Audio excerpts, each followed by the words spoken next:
అనాది కాలము నుండి నీవే మాకు విమోచకుడవని నీకు పేరు. విమోచకుడంటే విడిపించేవాడు. ఈ అధ్యాయం అంతా యేసుక్రీస్తు వారిని గురించి వ్రాయబడింది.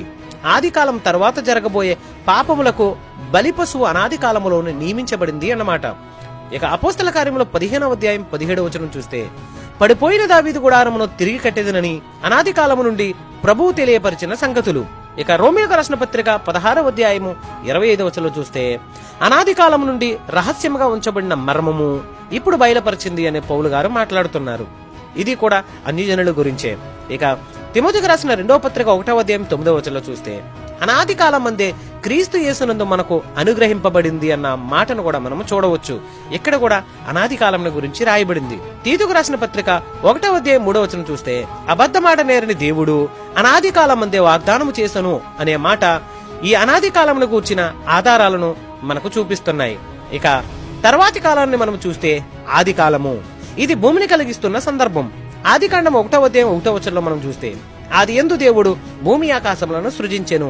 ఈ యొక్క ఆది కాలము నుండే సకల నిర్మాణములు జరిగాయి. ఈ కాలాలు మనకు తెలిస్తేనే దేవుని యొక్క ఉనికి మనకు అర్థమవుతుంది. ఆది కాలంలో నుండే కనబడుతున్న ఈ సృష్టమంతా జరిగింది.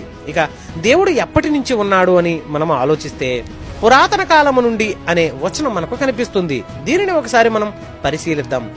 మీకా రాసిన గ్రంథం 5వ అధ్యాయము 2వ వచనంలో, పురాతన కాలం మొదలుకొని శాశ్వత కాలము వరకు ఆయన ప్రత్యక్షమవుచుండెను. జాగ్రత్తగా ఇక్కడ గమనించాలి. తెలుగు బైబిల్లో పూర్వకాలము లేక పురాతన కాలం అనే పదాలు తప్ప అంతకంటే పూర్వపు కాలాన్ని సూచించే పదాలేవి కూడా తెలుగు పండితులకు దొరకలేదు.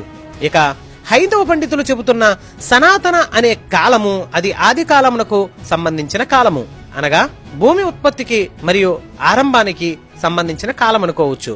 మనం వింటున్నటువంటి కాలాలు, యుగాలు అన్నీ కూడా భూమి ఉత్పత్తి అయిన కాలము తర్వాతనే పిలువబడుతున్న కాలాలు. ఈ రాతి యుగము, లోహ యుగము, ఇత్తడి యుగము, ఇలా మనం చూస్తున్నటువంటి ఈ యుగాలు, ఈ కాలాలన్నీ కూడా భూమి ఉత్పత్తి అయిన కాలము తర్వాతి కాలాలని మనకు తెలుసు. ఇక అంతకంటే పూర్వపు కాలాలను కేవలము బైబిల్ మాత్రమే ఎక్స్ప్లోర్ చేసింది.